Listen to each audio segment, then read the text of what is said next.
welcome MASL fans and lovers of the greatest show on turf. That's right, the greatest show on turf. This is another edition of MASL Insider, telling you stories from around the league and showcasing the players that make up our beautiful sport. On today's episode, we have a young man who is making quite the name for himself. In only his third season, he is quickly becoming one of the most exciting, captivating, and in some cases polarizing players in this league. His goal-scoring celebrations are becoming the stuff of legend. Started out as a rookie during the 2021 COVID season with the Dallas Sidekicks. He's fought his way and clawed his way to the success he's achieving currently at this stage in his career. Folks, I give to you the self-proclaimed villain of the MASL, David Ortiz. David, welcome to Insider.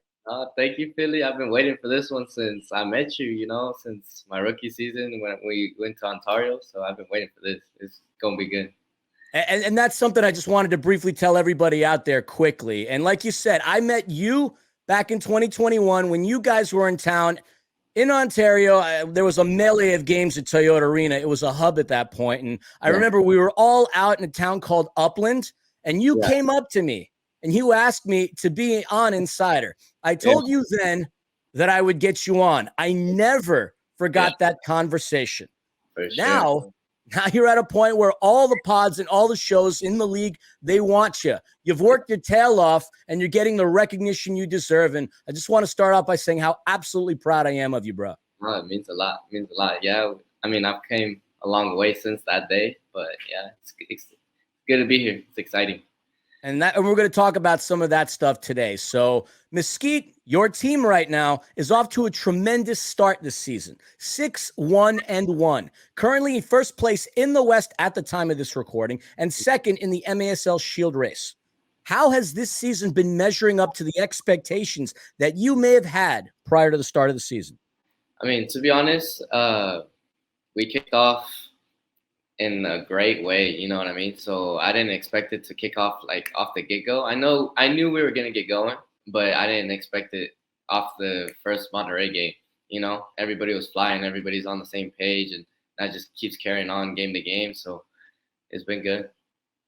And I mean, a lot of that carry on. I mean, you were in Dallas last season, and several of your teammates that are playing with you right now over with the Outlaws, you guys made that jump. These are all players that you're familiar with, obviously having spent time together. You know, what kind of impact has that had on the performance of your team? The team chemistry is amazing. The locker room vibes are amazing. There's nobody ahead or above anybody. And obviously, I've already been playing with 8 or 9 of these guys, and having Pablo there from knowing him from the national team and now from being coached to teammate, it's kind of funny, but it's good. Everything it's clicking.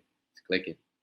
You talk about the locker room, the vibes there. I mean, how much different is the culture created by and what's it like playing under Tattoo? Like, how has that helped you out in terms of this season so far? No, Tattoo, obviously, everybody knows him. He's a legend. He knows the game. He knows what he's talking about. So everybody's locked in, and every time he talks, everybody shuts up and listens and learns every single time. But the locker room, like I said, it's a vibe. It's one big family. The Mesquite, the culture there, the environment, everybody's just one big family, and I love it. Like this Sunday, actually, after the Monterey game, we're gonna have a big barbecue at my house and stuff like that. Like just a bunch of team bonding. We're always planning stuff. We're always hanging out outside the court or the field. So yeah.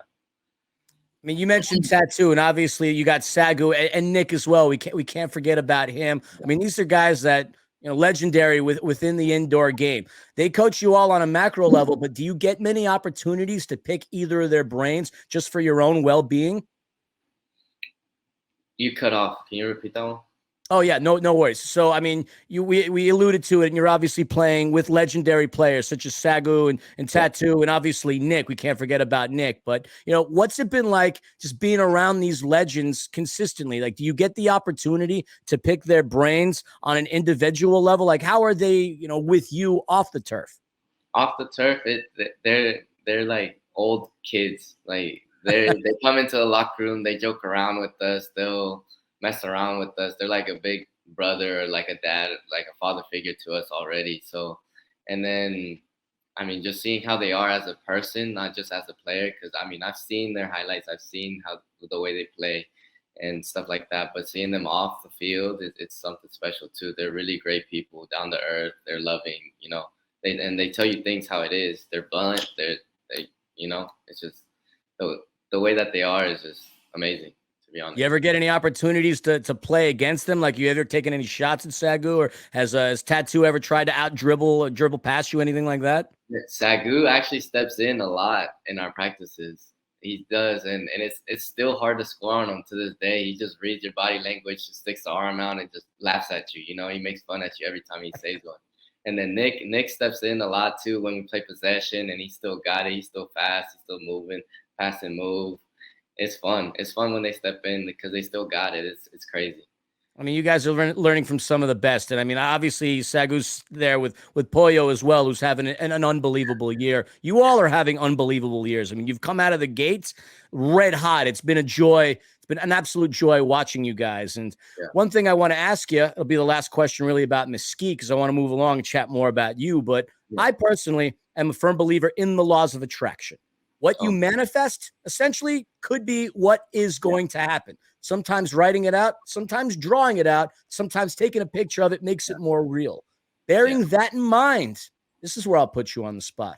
How far are the Mesquite Outlaws going to go this season? Oof. So obviously preseason, you're thinking like, yeah, we're going to make playoffs. But right now, after that San Diego game too, we can challenge anybody. We could go win the chip if we fix our little rookie mistakes and like lately the fourth quarter has been kind of iffy. We get tired and stuff because lack of experience. But as soon as we wrap that up and fix our little mistakes and errors, we could go all the way. I honestly could go all the way. That game against San Diego down at Pechanga, I mean, that was one of I think that's the closest game San Diego is played. Yeah. You guys played them tough, and you really gave it to them. So Western Conference is going to be tough, but I mean, nobody can overlook your team. You guys have been a lot of fun to watch, as I mentioned.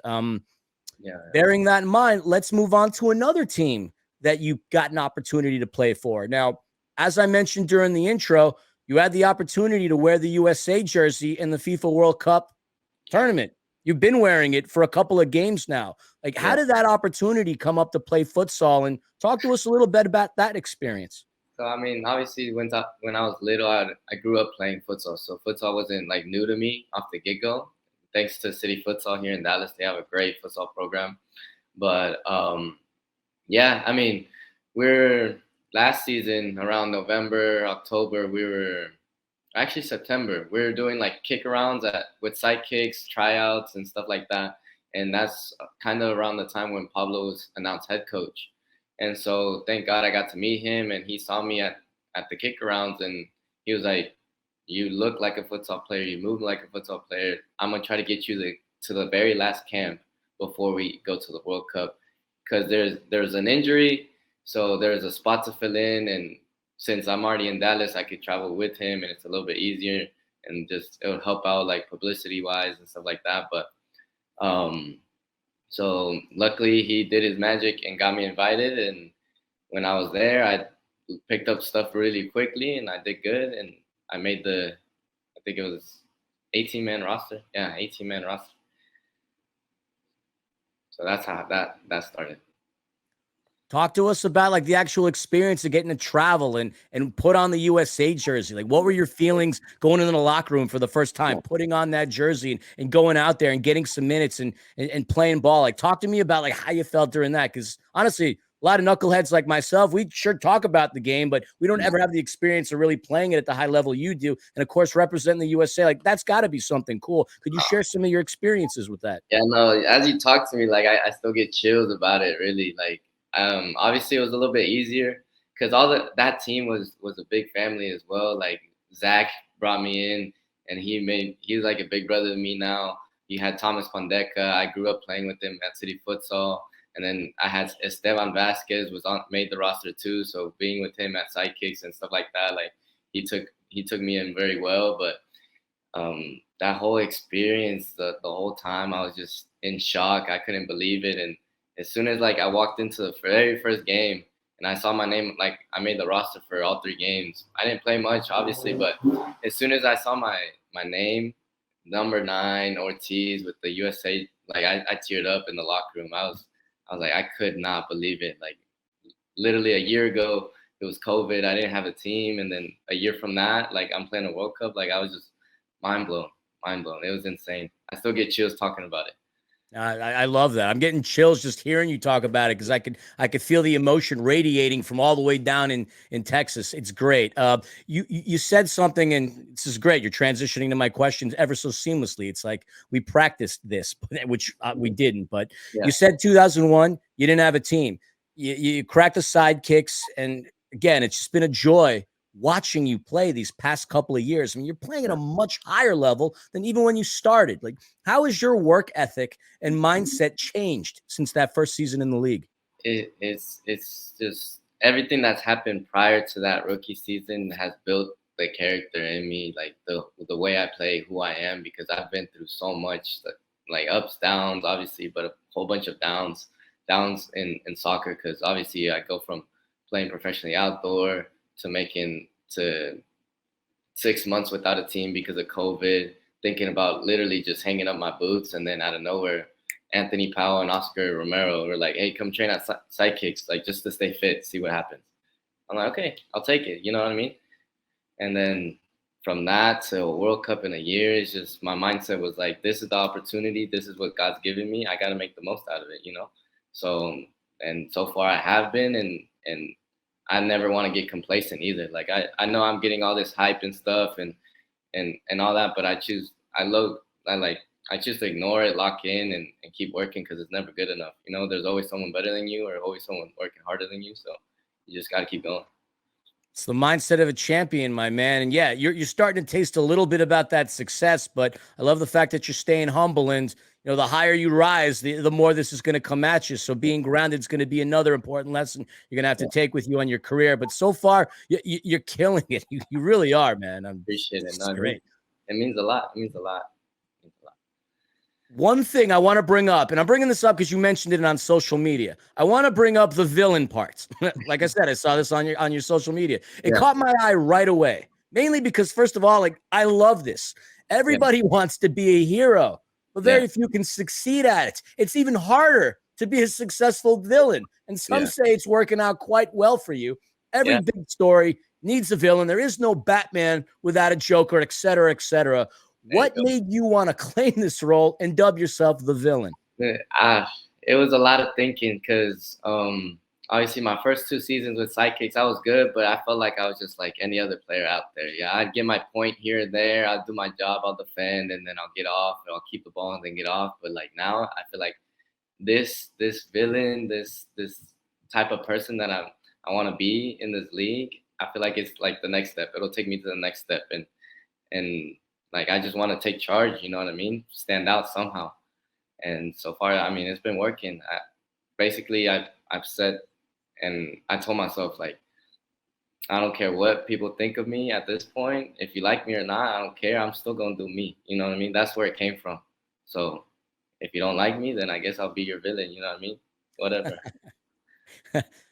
Again, every story needs a villain, and then that's where the polarizing comment comes in, because sure, some people haven't really caught onto it very well, but I love it, man. I mean, I absolutely love you playing that role. It's great.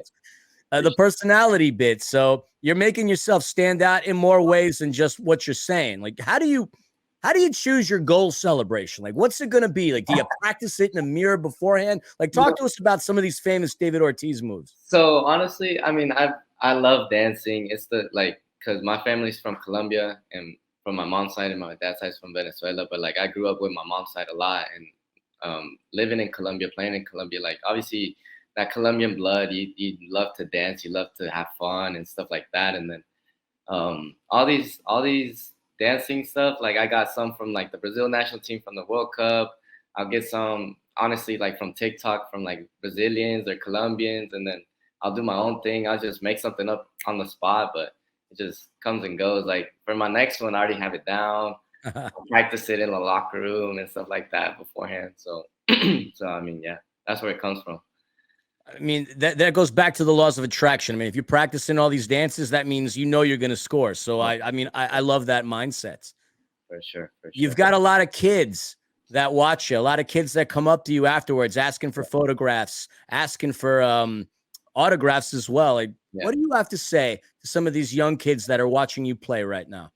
No, I mean I love the support. I love the support, and I tell this is a convo I have with my mom too, because my mom's a teacher, and I coach on the side too. I love kids. I love kids, and I always try. Right now, I tell myself like, I wish I had a me when I was their age. You know what I mean? So I try to be that role model on and off the field. I try to be like I never want to say no to a picture or an autograph because when I was little, I see all these big stars and stuff or like people that I like playing, and then sometimes you ask for a signature and then they just walk off, and that just kills their dreams or kills their vibes. So I never want to be that guy. I'm always gonna say yes. I always stay extra on the field, like anything to make their kids smile, because that might be the happiest moment of their day. You know what I mean, or their week or their month. Like you never know what they're going through. So if you take 5 minutes out of their day to make their day, I'm all for it. I love hearing that, and it's got to be a trip. I mean, to me, I mean, you're half my age. You're still a kid as far as I'm concerned, but it's got to be a trip. You being that kid, and now you're the one that people come up to. Like, I mean, that's got to feel pretty darn good, right? Yeah, honestly, and I didn't think I'd get that much recognition off the get go too. Like the rookie season, like little kids would come up and be like, "You're my favorite player." I was like, "I don't even think you know my name yet." You know what I mean? So since then, it's like and that saying like, "You're my favorite player," like I love it and I strive for it. So I try to perform for them, and yeah, I just love kids. I love kids. Well, after what you've been doing thus far this season, I don't think there's anybody out there that follows this league that is not going to know who you are. And if somebody does not know who you are, then they clearly don't follow this league. So Yeah. you've got that. Now, got one more for you. I know it's a couple of hours ahead. We're doing this a little later, and I appreciate you taking the time away from coaching and relaxing and FIFA, of course. Got to get the FIFA in. But what's one thing you want to say, or a couple of things you want to say to everybody out there tuning in on this episode? Like anything you want them to know about you that they don't already know, something positive to say. Like what's one final thing you want to say before we let you go? Oof. What is there not to say? I mean, obviously, anything to make this league better, go for it. Tune in, watch games, go to their stadiums because it could be your new favorite team. This indoor game is different. It's exciting. It's fast. It's emotional. But I mean, and about me, I mean, like I said, if you like me, I like you back. If you don't, I don't care. I'm still gonna do me at the end of the day. So support me or not, you're gonna see me eventually. You're gonna see me on the screen doing my dances at the end of the day. So that's Well, it. if they can't see you on the screen, you want to tell everybody out there how they can follow you on social media and where to go?